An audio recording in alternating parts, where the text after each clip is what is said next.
Jadi ni cara semaya khauf.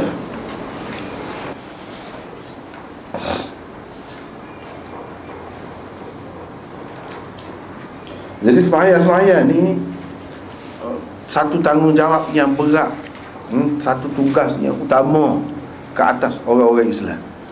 Jadi sehingga tak boleh kita nak tinggalkan. Bayangkanlah lagu mana nak tinggal dalam keadaan biasa, dalam keadaan damai, dalam keadaan tenang, aman. Kalau dalam perang pun wajib, tak boleh tinggal. Ni ajar ni ketika perang lah ni. Jadi dalam keadaan tidak perang, lebih-lebih lagi lah kena jaga. Tak ada sebab. Jadi semaya ni satu perkara yang berat dalam agama.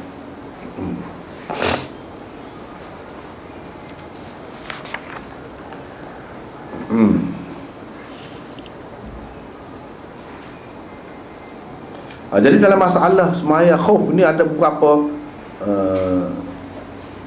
perbincangan. Tapi moleknya kita terjemah dulu dah. Baru ni baca dah. Tak terjemah. Kau terjemah dah? Tidak lagi dah. Kita terjemah dulu sekali lalu. Malik meriwayatkan daripada Yazid bin Ruman, daripada Salih bin Khawat, daripada orang yang bersemayam bersama Rasulullah sallallahu alaihi wasallam pada hari Zatir Riqa'. Nama satu perangan lah tu. Semaya khauf, bahawa satu kumpulan buat sah bersama Nabi. Yang semaya dalam sah lah bersama Nabi. Dan satu kumpulan yang lain menghadapi musuh, bersiap siaga menghadapi musuh. Nabi sallallahu alaihi wasallam pun bersemayam dengan kumpulan yang bersamanya itu satu rakaat. Lepas tu Nabi tu berdiri tetap gitu. Mereka menyempurnakan untuk diri mereka sembahyang. Nabi berdiri, lepas tu pokok dia tu terus sembahyang. Nabi tetap diri. Pokok dia sama. Bila mereka selesai, mereka pergi pula menghadapi musuh. Dan golongan jaga tadi, hak tak sembahyang lagi tu mari pula. Dan Nabi sallallahu alaihi wasallam bersembahyang dengan mereka rakaat hak baki lagi daripada sembahyangnya. Jadi sembahyang tu jadi 2 rakaat. Sembahyang hak baki lagi. Jadi sembahyang dah rakaat dengan satu golongan. Bila hak ni selesai sembahyang dia pergi. Hak ni pula mari.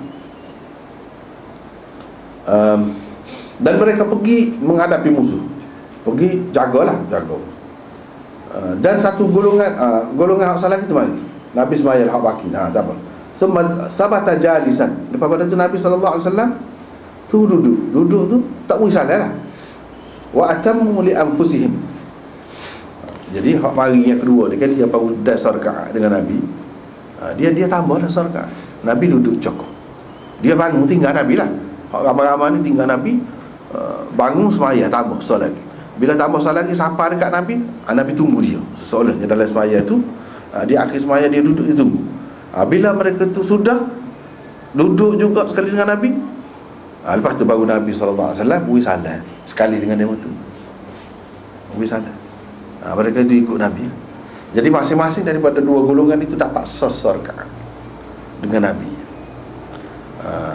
Dan golongan yang pertama, dia selepas selesai semaya tu kan, Nabi berdiri cacat situlah.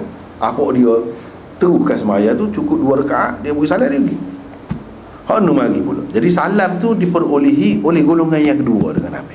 Gitu maksudnya. Bukan golongan yang pertama. Golongan yang pertama dia beri salam sendiri.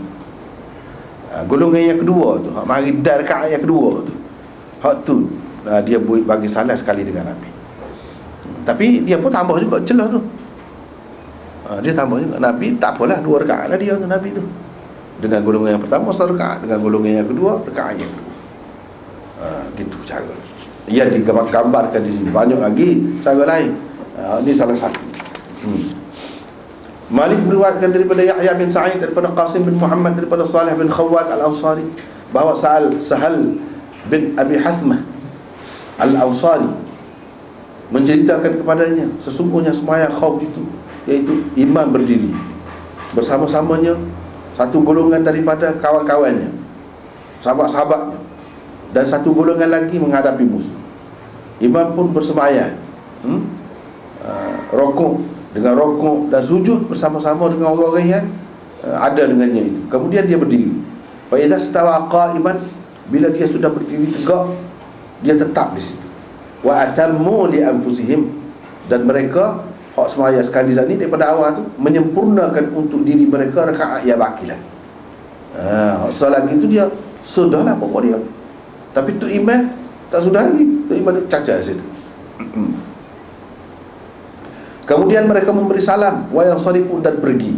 Imam pula tetap berdiri di situ. Fa yakununa wijahal adu, hak pergi ni pun selesai sembahyang ni pergi menghadapi musuh pula. Lepas tu hak golongan yang tak sembahyang lagi tu mari bertakbir di belakang imam. Imam pun rukuk dan sujud bersama mereka, kemudian memberi salam. Kemudian memberi salam imam. Fa yaqumuna, ni cara yang kedua. Lepas pada beri salam tu, mereka bangun pula untuk mengerjakan rakaat yang kedua. Lepas tu baru dia bagi salam pokok dia. Mana tu imam habis dulu. Tu imam bila tidak tunggulah, dalam keadaan duduk tu sebelum beri salam tu tidak tunggu. Bahkan tu imam bila sudah selesai tahiyat ke apa, dia beri salam. Hak makmum mari dar rakaat yang kedua saat ni, dia sekali kata imam juga, sepuluh orang masbuk lah. Sepuluh orang masbuk pergi. Dah kita dah rakaat akhir, kita duduk walaupun sepatutnya kita kena berdiri, ikut sepuluh imam tu lah. Baik, bila imam selesai, dia bangun menyempurnakan semaya dia serakaat lagi. Ni golongan yang kedua tu. Lepas tu bangun tu sampai sudah akhir, dia beri salam pun dia lah. Imam tu beri salam suku dah. Ni cara yang kedua. Malik meriwayatkan daripada Nafi' Abdullah bin Umar, pernah ditanya tentang salatul khauf. Qala, jawabnya, yataqaddamu imam pergi ke depan, mara ke hadapan, bersama dengan satu golongan orang. Dia bersembahyang dengan mereka satu rakaat, dan satu golongan daripada mereka berada di antara imam dan musuh. Mereka belum bersembahyang lagi. Apabila golongan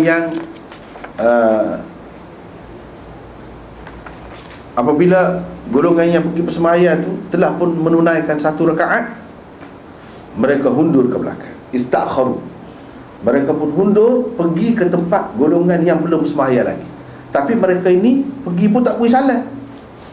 Tak beri salam, pergi duduk gitulah. Pergi. Dan orang yang belum bersembahyang lagi tu mari, mereka bersembahyang bersama dengan imam satu rakaat. Lepas tu imam selesai bersembahyang, wa qad shalla rak'atain, dalam keadaan telah menunaikan dua rakaat sembahyang imam tu. Selesai. Fataqumu kullu wahidatin min at-ta'ifatain. Lepas tu masing-masing daripada tiap-tiap golongan tu, golongan yang dan dengan rakaat yang pertama dan golongan yang dan dengan rakaat yang kedua tu, fataqumu kullu wahidatin min at-ta'ifatain fayusalluna li anfusihim raka'atan. Masing-masing tambah satu rakaat. Sendiri tambah satu rakaat. Ba'da'an yang sarifal imam, selepas imam selesai sembahyang, masing-masing tambah. Jadi masing-masing daripada dua golongan itu menyempurnakan dua rakaat. Fa in kana khaufan huwa ashad, kalaulah keadaan ataupun kebimbangan itu lebih teruk daripada keadaan tadi, sallau bukan sallu maulid sikit. Sallau, mereka bersembahyang rijalan qiyaman, dalam keadaan berjalan kaki, dalam keadaan berdiri, ala aqdamihim au rukbanan, ataupun dalam keadaan berkenderaan, mustaqbilil qiblah, dalam keadaan menghadap kiblat ataupun tidak menghadap kiblat. Tak cara dah lah. Kalau dalam keadaan dahsyat lagi, belah berlari pun boleh, belah bunuh orang pun boleh sembahyang, tapi sembahyang. Tak boleh tinggal sembahyang, bayarkanlah. Lagu mana nak tinggal sembahyang kalau setara ni? Sembahyang ni benda penting. Tapi dalam salatul khauf ni dia berbeza daripada sembahyang biasa, di mana pergerakan yang banyak pun tidak membatalkan. Hatta kalau dia bunuh musuh pun tidak membatalkan. Lepas tu kita kata payahlah kena bunuh musuh kan, boleh jadi darah dia mengecil. Sudah. Kalau pakai darah manusia ni najis, susah. Dia kena jaga juga. Air maya kena ada. Hunggah pun, kalau tak ada air maya tak boleh. tak boleh, tak jadi salatul khauf pun. Begitu juga kalau kena najis, terkencing kau, terkapur kau kena, tak boleh lah. Tapi kalau mengikut setengah-setengah mazhab macam Imam Bukhari, senang. Lebih praktikal. Dah kata salatul khauf boleh bila perang. Perang dia orang bunuh kan. Apabila bunuh dia ngecik. Kan? Dia ngecik darah kau. Takkanlah nak suruh benda yang payah gitu. Mestilah kira tak apa darah tu. Tu sebab kalau. Lepas tu kalau darah dia najis, tu dia ubah najis, darah orang masuk dari tubuh kita tu, tambah darah. Mana? Masuk najis. Tengok pendapat Imam Bukhari memang istimewa. Tapi orang tak cara dia. Sia juga ke dia. Kadang-kadang orang lebih pun kadang-kadang. Bukan kurang dia, kurang hak tak tindik tak faham. Tak boleh nak menilai. Kadang-kadang orang ni, orang tak nilai, tak reti nak nilai pun saja juga. Tak nilai tu pasal apa? Orang tak tahu kegunaan dia.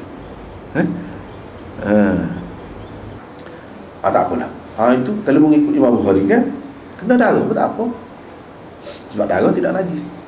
Bagi dia, najis tu darah hit, kata dia. Ada juga darah hit, tu najis. Tu tak boleh. Darah nifas kotor. Tu je. Darah lain tu.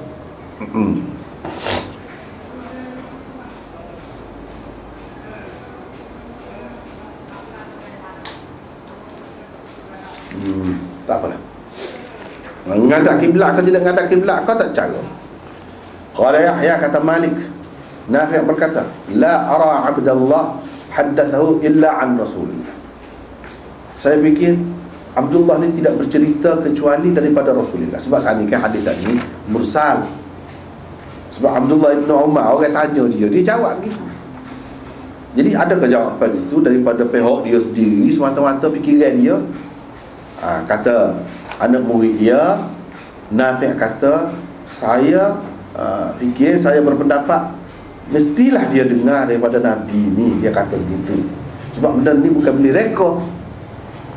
Cara-cara sembahyang walaupun apa beza daripada sebelum pada ni, tapi benda ni bukan boleh rekod masalah ibadat ni. Mestilah walaupun dia tidak ayat dia tengok Nabi ke ataupun dia dengar Nabi ayat gitu ke, tak ada pun kita kena faham ni daripada Nabi juga. Jadi maknanya hak ni mauquf atas sahabat, tapi mauquf fi hukmil marfu' orang panggil, termasuk dalam kaedah tu. Sebab ada juga mauquf pada sahabat ni, dia berhenti sekat tu, tapi benda tu tidak berkait dengan ibadat. Boleh jadi benda tu berkait dengan dunia, ijtihad saja. Kalau itu tak mestilah kita terikat. Tak mesti kita terikat. Tapi kalau hak ni jelas mesti dia dengar daripada Nabi, dia tahu daripada Nabi sallallahu alaihi wasallam. Nanti tengok kaedah tu kan, dia sebut kaedah ni yang dipakai. Orang kata mauquf fi hukmil marfu' tu lagu mana? Malik beriwayat daripada Yahya bin Sa'id Al-Ansari, bukan Yahya bin Sa'id Al-Qattan. Waktu setarah dengan dia, sebaya dengan dia. Daripada Sa'id bin Musayyab, Sa'id bin Musayyab atau Sa'id bin Musayyib, boleh kedua. Cara baca tu tengok, jangan gaduh nak menyalahkan orang. Tengok ni, tapi kebanyakan dia baca Al-Musayyab. Dia kata Rasulullah sallallahu alaihi wasallam tidak bersembahyang zuhur dan asar pada hari Khandaq sehinggalah terbenam matahari, sehingga jatuh matahari. Maknanya dia sembahyang qadha lah. Zuhur dan asar itu tak ada sembahyang. Pasal apa? Dulu sibuk dengan orang kafir nak perang. Sebab apa dia tidak sembahyang khauf? Maknanya pada ketika ni tak ada lagi salatul khauf, tak ada lagi mari perintah. La junaha alaikum an taqsuru min as-salat in khiftum ay yaftinakum alladhina kafaru. In khiftum, itu dalam Quran, jika kamu takut, tak apa dah qasar sembahyang, tak jadi kesalahan. Nak tinggal sembahyang, itu kesalahan. Tapi pada ketika ni tak ada lagi. Kalau ada apa yang Nabi sampai takhir, dia boleh sembahyang lalu, tengok perang pun boleh. Maknanya Nabi pun dalam masalah hukum ni dia tunggu hak Tuhan juga. Tidak kata dia buat did. Selagi tak ada perintah, ada. Dan sehingga dia sendiri pun sampai terlepas semaya. Kalau tidak, tak ada timbul dah terlepas semaya ni. Tak ada timbul. Jamuk pun kita nampak tak ada lagi. Sebab kalau jamuk boleh jamuk, tak ada. Ini menunjukkan hukum tu dia mari peringkat-peringkat, dari semasa ke semasa. Tidak kata sekali gong semua sekali siap sepuluh hak ada dengan kita lah ni. Tidak gitu. Tak apalah. Yahya berkata, qala Malik, hadithul Qasim bin Muhammad daripada Salih bin Al-Khawwat, ahabbu ma sami'tu ilayya. Itu bahasa dia guna tu agak menjaga orang guna gitu. Fi salatil khawf. Hadis Qasim bin Muhammad dulu tadi dia sebut tu, itulah yang paling saya suka antara yang saya dengar berhubung dengan semaya khauf pada waktu dia pilihnya. Tadi mula-mula tadi. Mula-mula tadi dia pilihnya. Itu ambillah berkenaan dengan salatul khauf di sini. Atau pilihan dia ni. Walaupun banyak lagi sebenarnya cara lain lagi. Syekh Zakaria sebut muka surat apa? Muka surat 5. Muka surat mula-mula ni jadi 5 lalu tu kan. Pasal ketah ni dia kira ni. Hak kosong dia pun kira. Dia kira. Dia kata ada beberapa perbahasan bawah tu. Muka surat pertama. Yang kita nak ringkaskan perbincangan tentangnya di sini, tashilan lit-talibin, untuk memudahkan para pelajar. Jadi kalau bab khauf ni, kalau kata bab semaya khauf ni, kita kena ingat berapa perkara dalam kepala ni. Orang ngaji tak usah kira orang tak ngaji. Orang tak ngaji tak kira. Kita ni duduk kira nak melepaskan diri daripada status ataupun title awam. Tidak awam dah ni. Jadi ni kalau ngaji ni orang panggil orang awam kal an'am tu dah. Al-awam kal an'am. Tu dia. Orang awam ni sebab binatang kaki empat tu. Binatang kaki empat tu orang awam. Kalau hak kafir tu tak terima agama lebih teruk lagi. Balhum adall. Dalam Quran sebut. Lebih teruk lagi. Sebab apa? Ada akal, tak ada mikir, ada mata, tak tengok. Ada telinga, tak dengar. Dalam Quran sebut. Kadang orang biasa ni kan memang lagu tu. Dia tengok, dia tak tahu ke apa. Tengoklah. Dengar tu tak tahu lagi setengah mana faham. Banyak perkara kan. Tapi ke mana-mana pun proses ni, proses ke arah melepaskan diri daripada title. Title ke apa dia? Title awam. Orang panggil orang awam tu tak lah. Alim tu orang panggil alim. Sebab itulah kalau mengaji di India, dia sama-sama satu peringkat, dia panggil CJ alim. Dia berkata alim. Tu CJ dia mengaji sekat mana? Sekat alim kata dia. Alim. Tinggi lagi fadil. Fadil. Alim fadil tu jangan main. Alim fadil tu dia tu. Bukan orang biasa. Alim fadil ni kat mana ngaji tinggi benar sampai ke daurah. Begitu. Daurah tu alim fadil. Tak apalah. Gapo dia ni berapa perkara dia nak ayat ni. Yang pertama, fi bad'i syar'iyyatiha, bila mula disyariatkan semaya khaufi. Bila setiap perkara kan, setiap bab ni yang kita bincang, kita kena ada dalam kepala dia kerangka dia. Gapo dia poin-poin besar. Gapo dia? Kita kena tahu setiap bab. Gitu cara mengaji ni. Misalnya bab hukum, bila disyariatkan, tahu berapa? Qala Al-Aini berkata, khilaf tentang tahu berapa turun ayat tentang semaya khauf. Jumhur mengatakan mula-mula sekali semaya khauf ini dilakukan dalam ghazwah Zatir Riqa'. Tadi Imam Malik riwayat yang pertama tadi, Zatir Riqa'. Ini pendapat Muhammad bin Sa'ad dan lain-lain. Ahli sirah khilaf pula tentang tahu ke berapa pula. Zatir Riqa' tu tak apalah, tapi tahu ke berapa khilaf. Ada yang kata tahu yang keempat, ada yang kata tahu yang kelima, ada yang kata tahu ke-6, ada yang kata tahu yang ke-7. Macam-macam pendapat. Muhammad bin Ishaq, yani Ibnu Ishaq berkata, mula-mula sekali semaya ni, semaya khauf ini yang dilakukan iaitu qabla bad'il maw'id. Sebelum bermula janji, kata dia.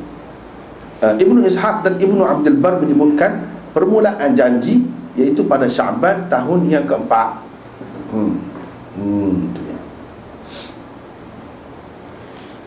Ibnu Ishaq berkata kanat Dhatul Riqa' pada Jumadal Ula. Begitu juga kata Ibnu Abdul Bar pada Jumadal Ula tahun yang keempat. Dalam Al-Wasit karangan kitab Imam Ghazali, Imam Rafi'i itu dia supol dia. Dia kata Dhatul Riqa' adalah akhirul ghazawat, ghazwah yang terakhir. Laisa bi sahih, tak betul. Ibnu Salah dalam Mushkilul Wasit membantah pendapat ni, dan dia kata bukan yang terakhir, wala min awakhiriha, dan bukan antara yang terakhir, bukan. Wala yasihu an yuqal, tidak benar sama sekali, tak betul kalau dikatakan peperangan yang terakhir yang Nabi SAW semaya khauf itu, tak benar. Sebab Nabi SAW dia semaya khauf ni bersama dengan Abu Bakrah. Abu Bakrah ada lagi ketika dia bersemaya khauf. Dia hanya turun pergi kepada Nabi SAW dalam ghazwah Taif. Walaysa ba'daha illa Tabuk. Selepas pada tu tak ada peperangan yang lain kecuali Tabuk. Walidha, kerana itulah Ibnu Hazm berkata inna sifata salatil khauf fi hadith Abi Bakrah afdal. Hak paling afdal sekali kaifiat semaya khauf ini iaitulah yang ada dalam hadis Abi Bakrah, yang ini mengikut riwayat Abi Bakrah. Sebab apa? Sebab itulah yang terakhir perbuatan Nabi sallallahu alaihi wasallam. Intah. Panjanglah cerita, panjang. Itu susah perbahasan. Kalau nak baca habis panjang. Itu sebahagian yang pertama. Mana kita kena pastikan tahu dia. Yang kedua, adakah ayat dia tu turun selepas daripada perang Khandaq atau sebelumnya? Bermakna ghazwah Dhatul Riqa' ni sebelum kau selepas. Kalau kita kaitkan dengan Dhatul Riqa', sebab apa? Sebab Nabi SAW tadi pada hari Khandaq tu kan, dia semaya zuhur dan asar tak ada selepas terbenam matahari. Maknanya solatul khauf tak ada lagi pada ketika tu, tak ada. Jadi kita nak tahu ini selepas atau sebelum. Kalau sebelum, macam mana nak ada? Mesti tak dalam ghazwah Khandaq tu Nabi sudah guna dah. Nak tak nak kita kata selepas daripada Khandaq. Sebab dalam Khandaq itu, Khandaq ataupun peperangan Ahzab je lah, memang tak ada. Sebab tadilah riwayat Malik tadi, dia kata tak ada semuanya. Kalau ada salatul khauf, apa tak ada, tak timbul masalah tak ada. Ibnu Abbas dan Hasan Basri berkata sarka'ah, semaya khauf ni apa ni? Nanti itu terlepas tu, bawah tu ada Ibnu Abbas dan Hasan Basri dan Taus berkata innaha raka'ah, semaya khauf ini sebenarnya sarka'ah. Jadi ada khilaf. Muslim meriwayatkan daripada Ibnu Abbas, Allah SWT memfardukan ke atas, di atas lidah Nabi kamu tentang khauf ini satu rakaat, katanya.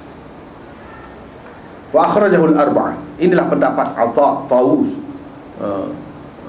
dan Mujahid, Hakam bin Utaibah, Qatadah dan Ishaq dan Dhahhak. Ini ramai juga. Ibnu Qudamah berkata orang yang mengatakan sarka'ah itu pada ketika terlalu kuat perang, tengah hangat lah. Ini juga diriwayatkan daripada Zaid bin Thabit dan Abi Hurairah. Jabir berkata qasar itu satu rakaat pada ketika qital. La junaha alaikum an taqsuru minas salat in khiftum. Tidak mengapa kamu qasar semaya. Hak qasar hak biasa ni dalam keadaan biasa ni qasar berapa rakaat? 4 jadi 2. Jadi qasar dalam khauf, Tuhan kata qasar dalam khauf. Qasar bagi qasar tu lah. Qasar bagi qasar tu kan so yang tinggal. Kod tu dia faham. So. Lepas tu orang yang kata dua, dia pegang dengan tadi. Dia pegang dengan tadi. Dua. Ishaq berkata, memadai dalam keadaan teruk perang tu mana satu rakaat saja, dengan isyarat itu pun, dengan isyarat je, tak payah rokok sujud dah, dengan isyarat. Kalau tak ada, satu sujud saja. Kalau tak ada, satu takbir saja je. Ada. Wa 'anil dhahak rakaat, satu rakaat. Kalau begitulah. Kalau tak ada, satu takbir gitu je. Lepas tu ngadak tu tak kira belah mana-mana, tak cari. Qadhi Iyad berkata, tidak ada kesan dalam sembahyang khauf ni bilangan rakaat itu tak ada, tak dikira sangat dalam sembahyang khauf ni. Inilah pendapat kebanyakan ahli ilmu. Antara mereka ialah Ibnu Umar, Nakhai, Thawri dan macam-macam. Panjang tu. Itu perkara yang mana sini? Oh ni anak terbalik dah. Lakoh ni muka surat ni. Teringat ke Ibnu Hajar kata, Ibnu Munayyir dia kata hadis ni hadis ni dalil mana? Dalil ni. Dia kata boleh jadi Ibnu Munayyir belek dua muka surat kata dia. Ini juga boleh bunyi. Ni aku berapa dah ni ada baca saat ni tu. Yang kelima. Lakoh dia. Ni yang kedua. Yang kedua bila tu? Selepas Khandaq ke atau sebelum? Telah terbukti berdasarkan hadis yang sahih, iaitu Nabi sallallahu alaihi wasallam tak sembahyang khauf dalam ghazwah Ahzab, iaitu Khandaq. Wa hadha mimma tufiqa alaih. Ini yang disepakati oleh ulama semua kata lagu tu. Mana kalau nak ada apa selepas pada tu, ikutlah. Kalau ghazwah Dhatul Riqa' tu sebelum daripada ghazwah Khandaq tak mungkin. Sebab kalau ghazwah Khandaq dia tak sembahyang lagi. Sedangkan tadi ada dalam hadis tadi ghazwah Dhatul Riqa'. Mestilah ghazwah Dhatul Riqa' itu selepas daripada ghazwah Khandaq. Tak apalah. Inilah pendapat Ibnul Qayyim dalam Al-Hadi, kitab dia tu. Dan ini juga yang dipilih oleh Zailai idh qala raddan 'ala al-hidayah, kerana dia kata dia rad kitab hidayah, padahal dia takhrij hadis hidayah. Sebab dia berdalil dengan hadis Khandaq itulah.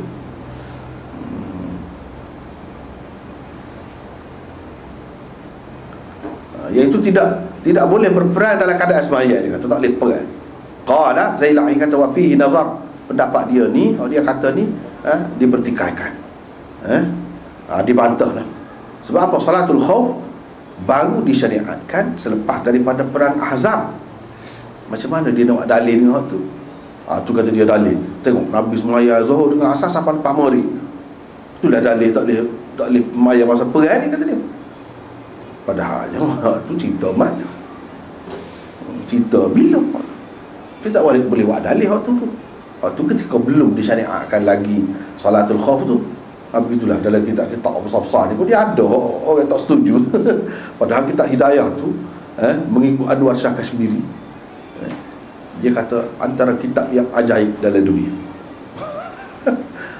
Memang ajaib sungguh.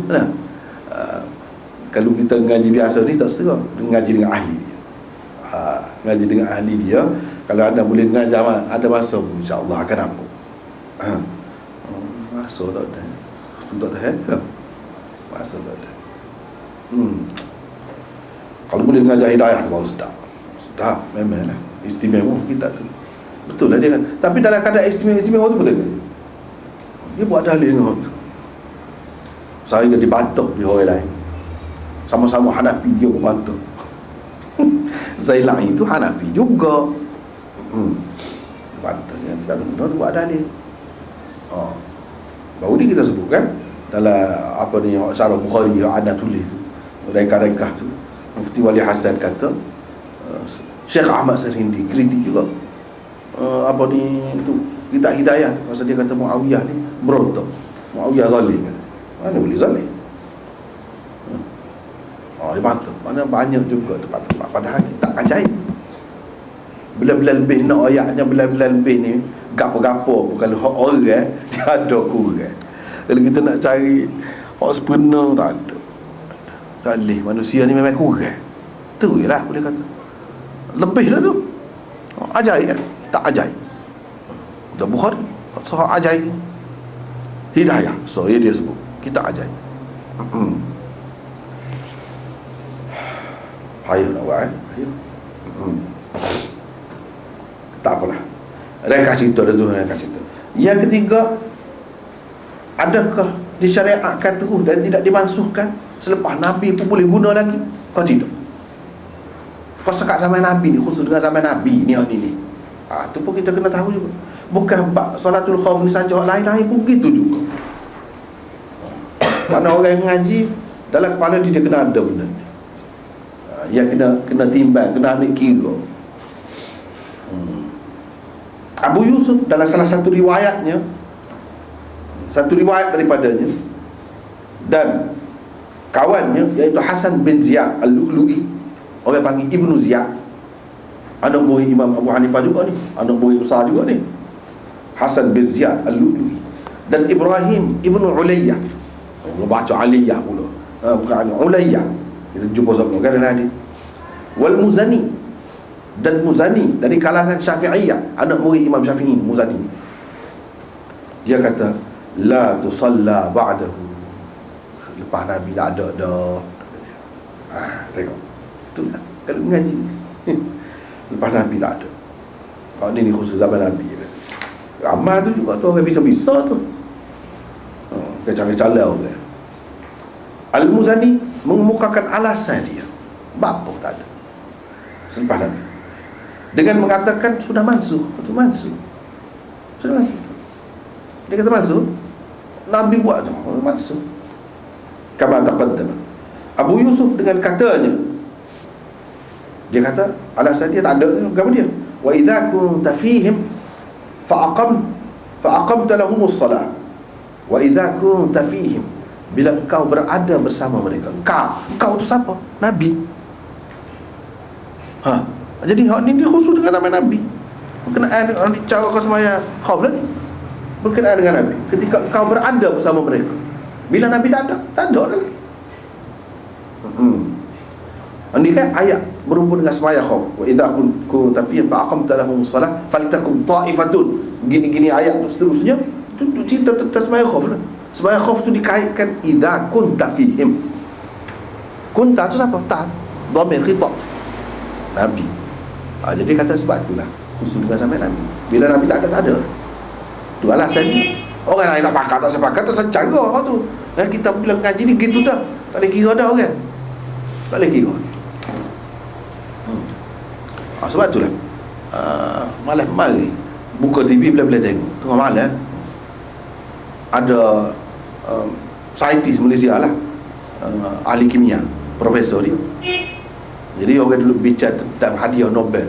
Hadiah Nobel ni kajian baru lah, boleh kepada orang Israel, Yahudi, dalam bab kimia ni. Dia dapat hadiah Nobel. Ni penghargaan, pengiktirafan antara bangsa lah kiranya. Bisa lah. Jadi orang tanya dia bagaimana, apa dia teori dia. Teori dia tu terbalik. Orang dulu tak aja kata lagu tu. Orang dulu pakai kaedah lagu lain, dia buat jadi lagu lain. Bukan lagu tu kan, dia abad tu kan lagu tu. Dia buat lagu lain. Lepas tu orang pun kaji-kaji tengok betul-betul dia. Sebelum pada dia tak aja orang kata gitu. Tengok lagu tu, pendapat ni kadang-kadang hopeless kan. Hak tu kemudiannya orang aku. Walaupun satu ketika orang duduk bertikar. Memang lagu tu. Orang-orang hak cerdik lagu tu kan ada. Dia mendahului zaman. Orang zaman dengan dia tak ada nak abad dia. Dia dah laju. Kadang-kadang tak ada. Tu orang yang pelik-pelik ni dia lagu tu. Jadi boleh ke dia nampak pasal teori kimia tentang hablo, tentang kristal ke apa ni, dia bahas tu sikit je. Tapi apa dia tu, mula-mula orang nafi, orang kata dah tak ada lagu tu, orang suka ke dia. Lepas tu tengok, betul lah dia, mahalik dia. Itu lah. Ada bidah ni, ada bidah-bidah lain pun gitulah sebenarnya. Jadi kalau kita tengok orang ngaji dia pelik, jangan gaduh kata. Jangan gaduh kata. Itu ialah anak-anak pesan. Jangan gaduh kata. Fikir dulu mula, tengok dulu. Terutama kalau dia tu orang Ju, orang baik, orang tak ada kepentingan kat perkara. Lagilah kita kena melera. Kalau ada kepentingan, boleh jadi kan ada kepentingan. Kalau tak ada kepentingan kat apa, jangan. Orang pula Ju, orang bagus. Berdisiplin dalam ilmu. Tu kita kena melera. Jangan nyayung kalau tidur. Padahal kemudian hari kan guna. Tapi orang-orang yang besar ni kan kadang-kadang tak ada. Cuba tengok Anas sudah royak dah, Imam Syafi'i itu mati kena bunuh. Dia orang ramai ni kemudian zaman dia tengok orang katok dia patut tekuk. Tengok bayangkan. Tu Imam Syafi'i sendiri rasahu tu tengok. Imam Bukhari dia tak boleh duduk negeri dia, orang halal dia. Orang tak ada. Dan dia mati, akhir sekali dia mati tengah jalan ketika lari daripada negeri dia. Orang fitnah lah. Orang fitnah. Orang kata macam-macam dia. Sebab apa? Manusia ni dia ada buah deki, buah tak faham, macam-macam. Tak ada. Dia ada buah tu. Terus tahu Imam Bukhari tak secara ke dunia tak ada apa tu ada orang boleh fitnah. Pak kita ni lagilah kalau orang nak fitnah kan. Lagilah tak boleh. Tak boleh. Jadi kita kena tenang. Orang fitnah ke kamu tak kisah, biarlah. Tak apalah. Ini padahal kalau kita tengok dekat benda-benda khilaf kecil-kecil ni kan, tengok ulama dulu betapa banyak ni cara tak mengaji sungguh lah. Duk fitnah duk kata gini-gini beza tak leh tak serupa dengan orang ramai ni kan. Tengok imam-imam besar lah. Biasa tak ada satu bersama-sama dia, tak ada apa. Kok tindi-tindi, tak ada apa. Bukan dia sanjung pula, hormat pula. Pasal dia ada pendapat dia sendiri. Dia tidak tunggu orang betul gitu. Mazhab Syafi'i ni ada sembahyang khauf. Muzani ni anak murid Imam Syafi'i sendiri. Dia kata, tak ada. Panak kan? Ini menunjukkan tok guru boleh ikut tok guru, tidak semua. Anak murid dia mengaji tu dia ada akhirnya dia ada fikiran sendiri. Idea dia sendiri, pendapat dia sendiri. Tak apa lagu tu. Pak Imam Syafi'i tak kenal kan anak murid dia tu. Mesti dia kenal. Imam Ahmad tu anak murid dia lah. Buka mazhab sendiri, dia tak kenal. Ni kalau tak kenal sekolah kita gini lah mengajar, lepas tu anak murid nak buka sekolah, kita tak kenal, kita marah begitu. Apa? Marah? Kau boleh, kau kemat. Gitu. Memanglah masa dia bila kurang kan mundur kan macam-macam lah fikiran hak tak molek tu ada. Kalau zaman maju, orang maju dia tak ada. Dia kira hak maju saja. Ada tengok sini. Berapa banyak pendapat atas hak ni saja. Hak alim Syekh Zakaria ni kan, walaupun dia mazhab Hanafi tak kisah, dia royak. Ni gini. Ya hormatlah. Kita tak suruh pendapat tak apa. Adik, ya, hak betul.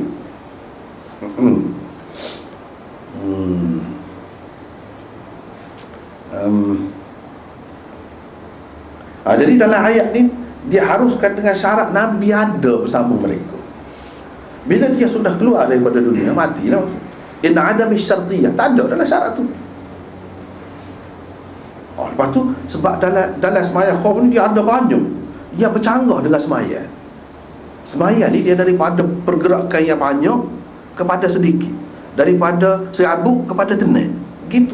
Asalnya boleh berjalan banyak, boleh pergerakan banyak. Lepas tu dia kau tak ada. Asalnya boleh catch. Lepas tu kau tak ada. Begitu. Ni kalau kita terima sembahyang khauf ni ada, bermakna hapus semualah pergerakan yang banyak, apa semua. Jadi ini alasan dia. Tidak sesuai dengan sesuai seperti pergi mari munggah, banyak pergerakan amal kathirah.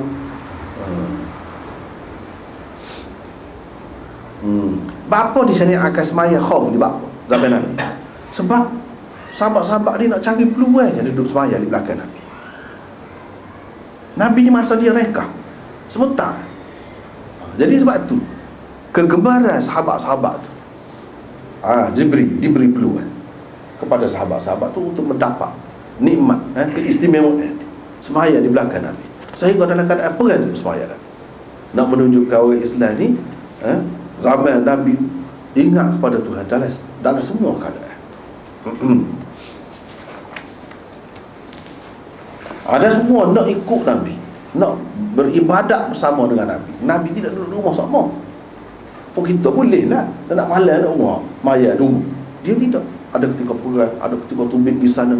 Lagu mana nak dapat semaya sekali dengan dia sama. Inilah cara. Itulah disyariatkan Salatul Khauf bersama dia. Kata mereka ni alasan dia kita nak timur tu timur tak apa. Adapun selepas daripada Nabi SAW tak ada dah orang keadaan serupa dia.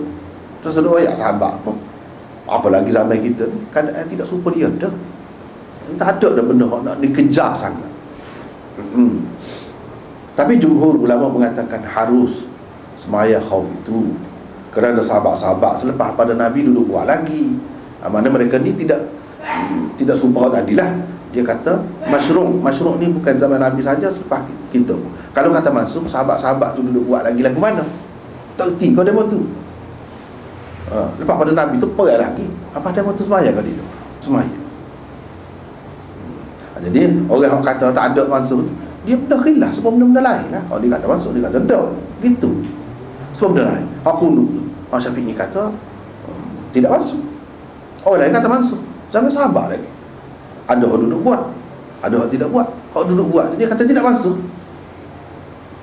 Orang tak buat, dia kata masuk dah. Serupa. Jadi banyak lagu ni. Banyak.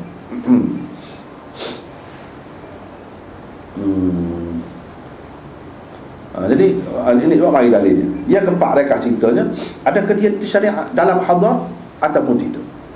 Setengah-setengah tu kata syariat juga. Tapi kalau ketika hadar, ketika berada di tempat kita sendiri, tak ada. Dia yang berkait dengan safar, berkait dalam perjalanan kalau pergi keluar. Seperti mana adanya semaya qasar gapo tu bila musafir. Ni pun lagu tu juga. Hafiz Ibn Hajar dalam Fathul Bari kata salatul khauf pada ketika hadar, pada ketika kita berada di tempat kita sendiri. Ada juga waktu pegangan Syafi'i dan jumhur ulama kalau sekiranya kita berada dalam keadaan ketakutan. Dalam keadaan ketakutan. Malik mengatakan khusus ketika dalam perjalanan sahaja. Macam-macam lah pendapat baca lagi situ seterusnya. Jadi anak tidak nak baca semua lah, cuma buka-buka je. Itu yang keempat. Yang kelima, tentang khauf ini, adakah dia memberi kesan dalam pengurangan bilangan rakaat atau tidak? Ada kesan takut ni dalam kurang bilangan rakaat. Ibnu Abbas, Hasan Basri, Taus mengatakan sarkaat. Ada kesan. Yang kita baca tadi, berapa kali tu ada yang mengatakan tak ada kesan. Jadi serupa dengan qasah lain juga. Kalau qasah lain 2 rakaat, ni pun 2 rakaat juga. Setara tu ialah qasah dia, tak ada qasah daripada qasah, tak ada. Jadi tu. Jadi ini perbahasan panjang lah pula. Kalau kita nak bincang ni, dia kena dalam bab suku lah, dalam bab cara kau sembahyang khauf.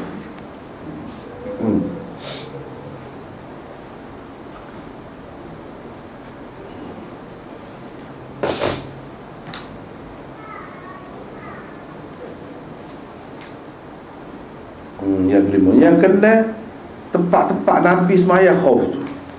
Berapa tempat Nabi sembahyang khauf? Situ pun banyak riwayat-riwayat, ni sebut sini, ni sebut sini, banyak. Bahkan Ibnu Hazm menyebutkan ada 14 cara Nabi SAW bersembahyang khauf ini. Ini menunjukkan ada banyak tempat lah dia bersembahyang, banyak tempat. Kalau tempat tu lah sekali ya mesti serupa. Ni bagi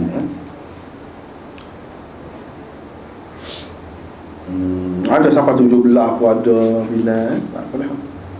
Yang ketujuh, dalam banyak-banyak cara tu kaifiat sembahyang khauf tu, hak mana yang dipilih oleh mazhab ni, terutamanya mazhab Pak, hak mana tu perbincangan. Hak selain daripada mazhab Pak, pilih hak mana, tu ada banyaklah perbincangan. Muka tak sumpah kita nak pilih hak mana. Hak moleknya kita kata Pilih ikut keadaan. Nabi dia buat tu pun tak serupa, mengikut keadaan juga. Sebab apa yang jadi tak serupa? Sebab keadaan tak serupa. Sebab keadaan tak serupa. Jadi orang yang kata sudah masuk ke apa, dia kata tengok keadaan tu dia tak serupa. Jadi kat mana ketetapan? Tak ada ketetapan. Jadi kau payah pula nak perang.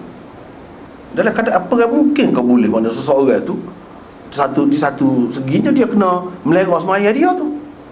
Dengar air semayanya, dengar apa nama ni, najis tidak najisnya, kotor tidak kotornya. Kena ambil kira berlaku. Kan susah. Gapo-gapo kerja kita kena tumpu. Itulah benda perbahasannya. Bukan banyak cara tu kan, tak apalah. Yang ketujuh, yang ke-8 tentang syarat-syarat. Syarat-syarat. Jadi 8 perkara yang disebut sini.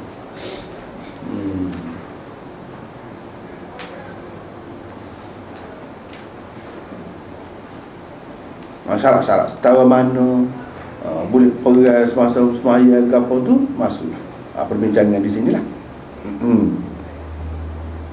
Antara syarat dia nya kalau perang dengan orang kafir, kalau perang dengan ni penderhaka, orang panggil penderhaka ataupun pemberontak sama-sama Islam, tak boleh.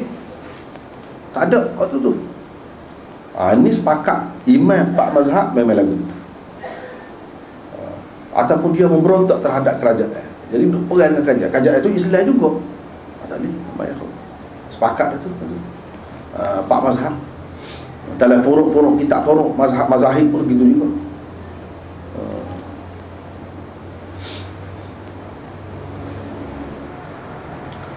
Berbeza dengan kalau qasar kerana perjalanan ke apa tu. Itu kerana masyaqqah. Baiklah. Wa minha alla yuqatila fi shalah. Antara syaratnya dia tak boleh perang pada ketika bersembahyang. Kalau perang pada ketika bersembahyang tu batal sembahyang dia indana mengikut mazhab Hanafi. Jadi makna ketika tidak perang benarlah bagi dia tu. Orang lain pula kata dah ketika perang pun boleh juga. Syarat tu tak ada. Macam-macam lah, beza tu khilaf banyak lah dalam masalah ni, khilaf banyak. Dalam Durul Mukhtar dikaitkan dengan kathir. Kalau perang tu banyak, kalau sikit-sikit tak apa lagi. Kalau sikit-sikit tu lagu mana? Misalnya nak mana, rujuk jauh, nak padang, tak boleh lagu tu.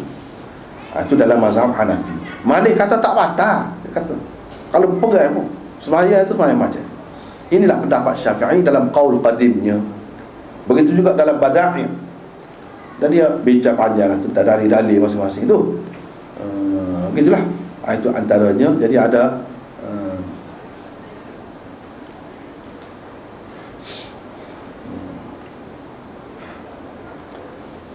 lepas tu banyak lagi lah khilaf-khilaf tu, banyak dalam forum lah.